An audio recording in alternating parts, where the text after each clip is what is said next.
Alors, très souvent, on me pose la question, mais Will, quelles sont les erreurs éliminatoires le jour du permis? Pas simple de répondre à cette question parce que, eh bien, il y a beaucoup de choses qui peuvent arriver le jour de l'examen qui pourraient être considérées par l'inspecteur comme étant éliminatoires. La seule définition que tu puisses retenir, c'est que dès lors que tu mets toi ou les autres en danger, eh bien, on va considérer que cette erreur est éliminatoire. Pour que ce soit plus simple pour toi, je vais te donner 5 exemples que je vois très régulièrement le jour du permis qui peuvent être considérés comme des erreurs éliminatoires. La première, c'est lorsque on demande d'effectuer une manœuvre. Admettons un créneau, eh bien le candidat met son clignotant, il s'arrête correctement à côté du véhicule, il prend ses repères et commence à faire sa manœuvre. Sauf qu'il est tellement concentré par ses rétroviseurs et par la place dans laquelle il doit rentrer qu'il en oublie d'assurer la sécurité autour du véhicule. Donc déjà, le fait de ne pas contrôler, en soi, est une erreur éliminatoire, puisqu'il pourrait y avoir quelqu'un. Le pire, c'est quand quelqu'un arrive. Dans ce cas-là, l'inspecteur va freiner ou va prévenir en disant pensez à bien regarder autour. Et là, si tu regardes pas bien autour, eh bien tu vas te faire éliminer. Si maintenant l'inspecteur te dit juste pensez à regarder quand même un petit peu autour, bon, tu peux rectifier, rattraper. Maintenant, s'il y a un véhicule, ou si tu ne fais aucun contrôle, tu seras éliminé. Aussi, pendant la manœuvre, ce qui est éliminatoire, c'est le fait de monter sur le trottoir ou de monter sur le caniveau. Si tu touches, c'est pas grave. Si tu montes et tu dépasses, c'est mort. Si maintenant tu colles de trop près également les véhicules et que tu ne respectes pas les distances de sécurité, l'inspecteur peut freiner au risque que tu rentres dans la voiture tout simplement, ou dans le véhicule à côté duquel tu manœuvres, ou à côté d'un mur, ou à côté d'un grillage. Dans ce cas-là, tu seras éliminé. Donc prends ton temps, mets bien les distances. Deuxième erreur que je vois régulièrement, c'est l'insertion dans les ronds-points alors que tu ne peux pas rentrer. C'est-à-dire que tu as bien anticipé ton rond-point, tu t'arrêtes et à un moment tu veux repartir, sauf qu'en fait, bah, il y a quelqu'un et tu as mal analysé la situation. Alors très souvent, c'est qu'en fait, tu veux rentrer dans la voie la plus à l'extérieur du rond-point, puisque tu te dis, bah, il y a quelqu'un à l'intérieur, mais moi je peux rentrer. Non, non, non, tu ne rentres dans un rond-point que lorsqu'il n'y a personne. Très important à retenir, lorsqu'il n'y a personne. S'il y a quelqu'un au milieu, à l'intérieur, j'en sais rien, tu ne rentres pas, parce que cette personne ne pourra pas sortir.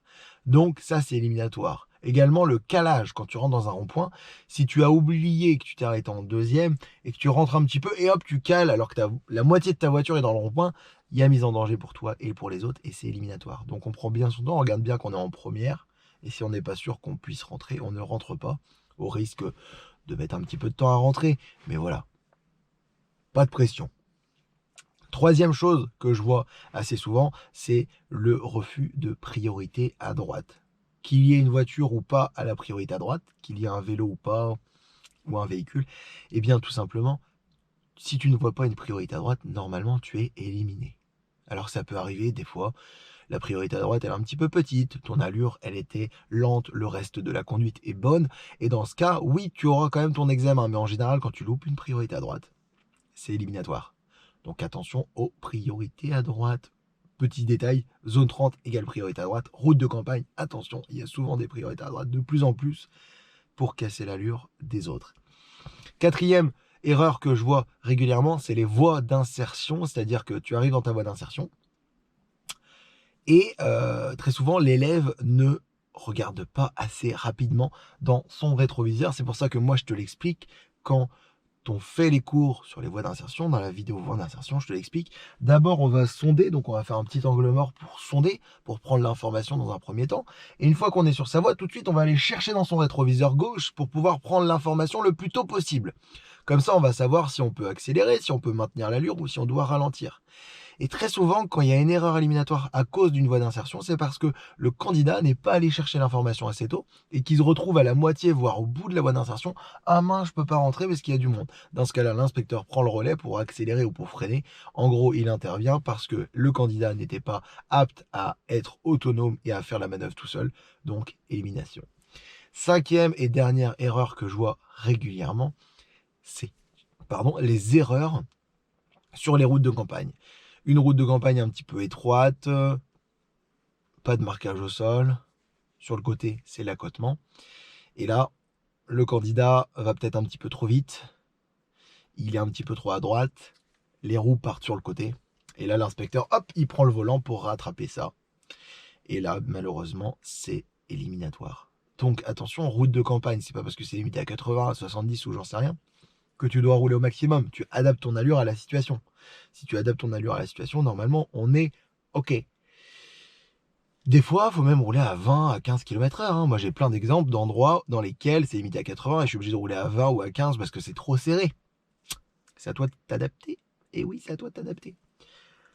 Voilà, après, il y a plein d'autres erreurs parmi ces. En plus de ces 5 erreurs, il y a le fait d'aller dans le trottoir, le fait de franchir une ligne blanche, le fait de tourner trop large, le fait de ne pas voir les piétons. Ça arrive assez souvent. Il y a un piéton, tu l'as pas vu.